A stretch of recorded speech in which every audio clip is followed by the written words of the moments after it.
नमस्कार भाई, खाता बुक के नए वीडियो में आपका स्वागत है। टाइटल से आप सब समझ गए होंगे कि आज हम क्या बात करने वाले हैं।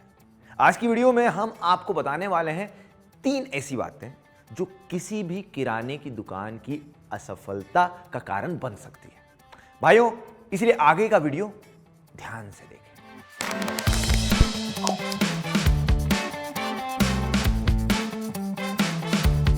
कभी आपने सोचा है कि ऐसा क्यों होता है कि एक अच्छी दुकान और साथ ही में उसमें बढ़िया सामान होने के बाद भी काफी किराने की दुकानें ठप हो जाती है? तो सुनिए, बस एक अच्छी और बड़ी सी दुकान खोल देने से ही सब कुछ नहीं हो जाता। ऐसी और भी काफी बातें हैं जिनका आपको ध्यान रखना होगा। ऊपर आई बटन पर क्लिक करिए और जानिए वो कौन सी बातें हैं जिनका एक किराने की दुकान खोलने से पहले आपको ध्यान रखना होता है। तो भाइयों, अब बात करते हैं किराने की दुकान फेल होने के रीजंस के बारे में। दुकान खोलने और बंद करने की टाइमिंग। किराना दुकान के लिए सबसे बढ़िया टाइमिंग होती है सुबह 8 बजे से लेकर रात के 10 बजे। कम से कम 12 से 14 घंटे तक का टाइम तो आपको दुकान को देना ही चाहिए। भाइयों, आपको यह जानकर हैरानी होगी कि कुछ किराने की दुकानें ऐसी भी होती हैं जो सुबह 5 बजे से लेकर रात के 11-12 बजे तक चलती हैं। अब आप बोलेंगे, अरे भाई, सुबह 5 बजे कौन आता है? हाँ, तो हो सकता है आपके एरिया में ना आ रहा हो, पर जो दुकान खोल रहा था उसके पास तो जरूर आता है। इसीलिए ये आइडिया होना जरूरी है कि आपके एरिया में ग्राहक की जरूरतें क्या है। अब रोजमर्रा की जरूरतें जैसे ब्रेड, दूध या सारा सामान उन्हीं की दुकान से लेंगे जो खुली मिलेगी, और इन्हीं कारणों की वजह से बनते हैं आपके रेगुलर ग्राहक। अब कई बार लोग किराने की दुकान खोल तो लेते हैं, पर ना ही खोलने का टाइम फिक्स रखते हैं और ना ही बंद करने का। कभी सुबह 7 बजे ही खोल दी और कभी 10 बजे तक दुकान बंद पड़ी थी, कभी शाम को 7 बजे बंद कर दी और कभी रात को 10 बजे तक खुली है। अब भाइयों, आप ही बताओ, क्या आप खुद ऐसी दुकान पर जाना पसंद करोगे जिसका आपको खुलने का और बंद होने का टाइम ही पता ना हो?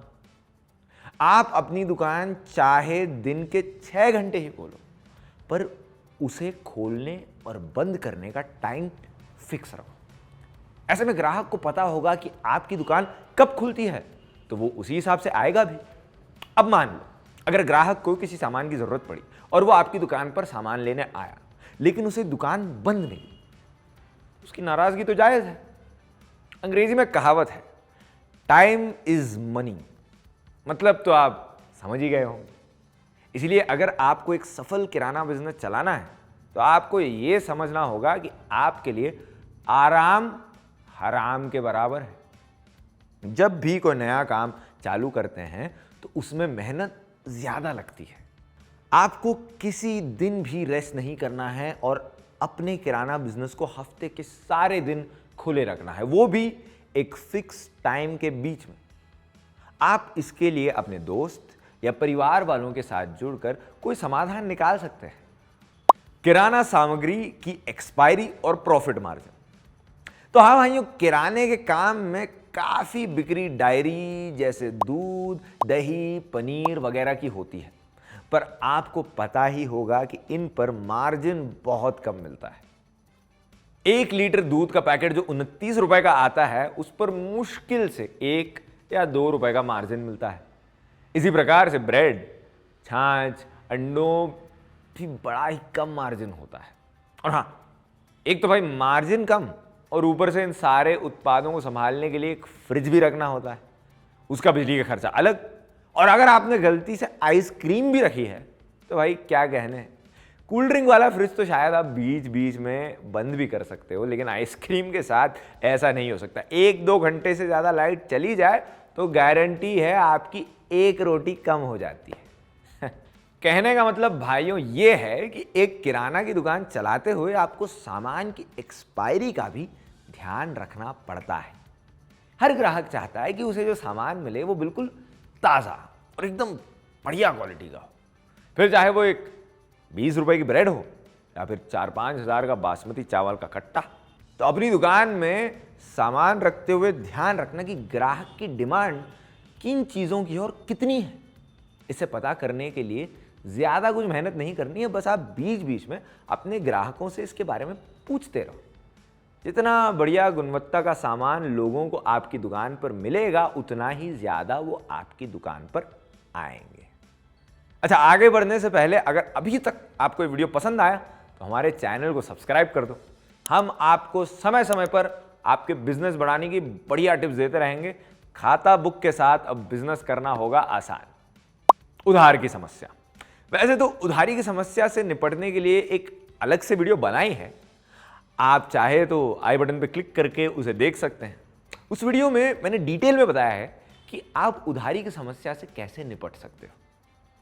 वैसे तो भाइयों, आप खुद समझदार हो और काफी हद तक जानते भी होंगे कि उधारी सुरसा के मुंह की तरह है, जो एक बार अंदर गया वो बाहर नहीं आता। अब थोड़ा बहुत तो उधार देना ही पड़ता है, पर अगर आप उधारी ज्यादा करते हैं तो समझ जाओ भाई, क्योंकि वैसे भी जितना उधार दिया होता है उतना वापस तो कभी नहीं मिलता।